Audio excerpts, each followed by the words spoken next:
Peuple congolais, bonsoir. J'ai tenu à vous faire cette vidéo pour expliquer, selon moi, les raisons pour lesquelles les Congolais ont du mal à s'insurger. Les raisons pour lesquelles les Congolais ont du mal à s'entendre. Pourquoi est-ce que c'est important? Parce que lorsqu'on connaît les causes, on peut au moins trouver des solutions. Et cette solution, elle est dans la prière. Oui. Car le combat que nous menons, il est d'abord spirituel. Comme je le disais la dernière fois, on ne peut pas lutter contre le monstre froid. On ne peut pas se lever en plein jour, s'insurger contre le monstre froid et son système si nous n'avons pas vaincu dans le monde spirituel. En effet, j'ai décidé aujourd'hui d'évoquer certaines raisons. J'ai partagé à quelques heures à certains frères et sœurs un document d'un éminent maître ici dans la région parisienne. Le titre, c'est l'obélisque, les secrets de l'obélisque ensanglanté. Nombreux connaissent ce texte-là. Nombreux ont pu en 2016 lire un peu de quoi il s'agissait. C'est quelque chose qui fait froid dans le dos. Donc, mes frères et sœurs, nous connaissons que le monstre froid, Monsieur Sassou Nguesso, nous connaissons qu'il a des pratiques, qu'il a eu besoin jusqu'à aujourd'hui de pratiquer pour contrôler le peuple congolais. Mais avant, j'aimerais quand même évoquer un peu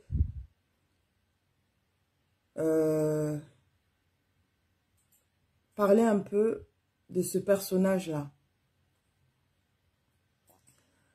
Certains n'ignorent pas que, en tout cas pour ma part, qu'il y a des esprits qui sont ici incarnés, des esprits supérieurs qui sont incarnés, c'est-à-dire qui viennent de là-haut, du trône du Père. Mais il y a aussi des esprits inférieurs du trône de Satan qui sont incarnés. Je pense que, et je le dis au conditionnel, qu'il serait peut-être l'un d'eux. Parce que lorsqu'on observe tout ce qu'il fait, tout ce qu'il a eu à faire, depuis son enfance jusqu'à maintenant, je ne sais pas si on peut considérer ça, on peut le considérer comme un humain. Je ne sais pas si on pourrait, conditionnel, le considérer comme un humain. Je ne sais pas. Ce personnage s'est servi des pratiques maçonniques, comme l'a écrit ce maître. Il a mis ça et là des obélisques dans la ville de Brazzaville, toujours dans le but de contrôler ce peuple-là. Nous avons vu en 2016 cet obélisque. Il y avait du sang. Donc ce sont des pratiques courantes de ce monstre-là et de sa clique, à verser du sang pour l'honneur de son maître qui est Satan, qui serait Satan. Faut pas se voiler la face. Au moment où les autres trouvent le courage, la force et la volonté de dire non face à la dictature, nous, au Congo, on est lourd. On est lourd, on est très lourd. Donc j'invite les frères et sœurs congolais, pour ceux qui ne savent pas, de lire ou de relire l'obélisque, le secret de l'obélisque ensanglanté.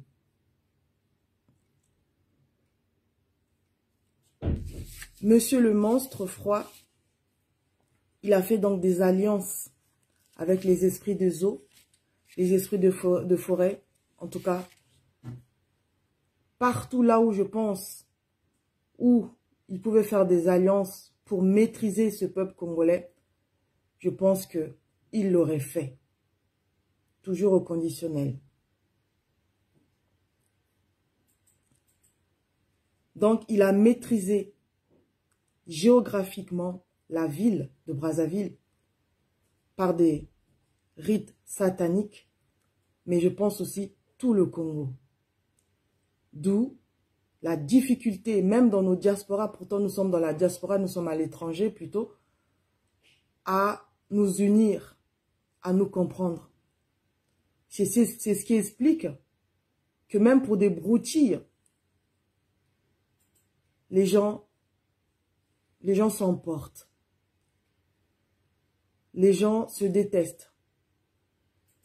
Les gens, bref, cet esprit-là, ces esprits-là qu'il a mis, qu'il utilise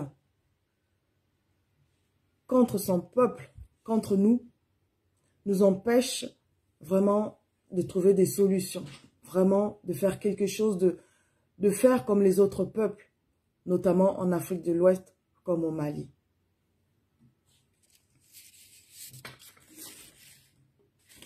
Non seulement quand il a fini de on va dire, de verrouiller spirituellement le Congo, il a infiltré aussi les églises,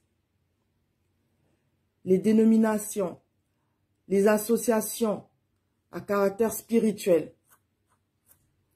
Et vous observez du coup que dans les églises et partout ailleurs, les gens ne prient pas réellement, sincèrement, en esprit et en vérité.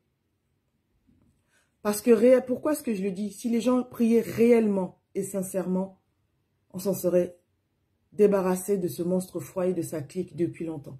Donc, il a infiltré ces églises-là partout, ce qui fait qu'aujourd'hui, il a la capacité, la possibilité de faire comme bon lui semble. Effectivement, quand vous observez dans ces églises-là et dans ces associations-là, caractère spirituel, c'est l'apostasie qui règne. Ce n'est pas le culte de Dieu, de Nzambi, mais c'est le culte de la personnalité.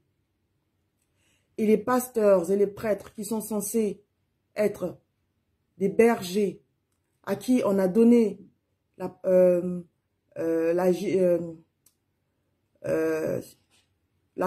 qui on a donné le mandat, si vous voulez, par Dieu, de conduire son peuple,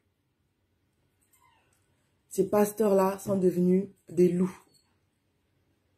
Même pour soigner les gens, ils ont besoin d'argent. C'est l'argent qui les intéresse. Des dîmes par-ci, par-là. Donc vous voyez que cette atmosphère-là ne peut pas favoriser la venue, ou bien plutôt la lumière, la venue de la lumière dans notre pays. Il s'est arrangé à ce qu'il y ait des ténèbres, mais vraiment des ténèbres à couper au couteau, comme on dit. Donc, frères et sœurs congolais, voilà pourquoi les gens ont du mal au Congo-Brazzaville, comme dans leur diaspora, à faire quelque chose pour s'émanciper. Frères et sœurs congolais. Donc vraiment, j'encourage les frères et sœurs à lire le secret de l'obélisque ensanglanté de ce maître-là, de cet avocat-là qui est dans la région parisienne, pour comprendre le pourquoi pour comprendre comment il s'est assis sur nous, pour comprendre comment on a du mal à faire comme les autres peuples qui changent de président. Mais nous, ça fait 40 ans, si ce n'est plus, que nous avons la même personne qui dirige. Il est là. Et en complicité, bien sûr, avec les Occidentaux. Donc, frères et sœurs, notre combat, il est d'abord dans le spirituel. Il faut vraiment que les gens comprennent que nous devons nous libérer. Personne d'autre, il n'y a aucun Occidental. Il n'y a plutôt, il n'y a aucun pays.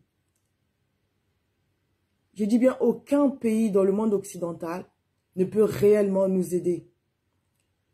Nous devons nous auto-libérer. Nous devons nous auto-affranchir. C'est notre rôle à nous.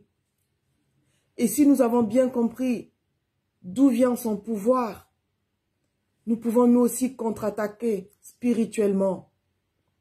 Je dis bien spirituellement et espérer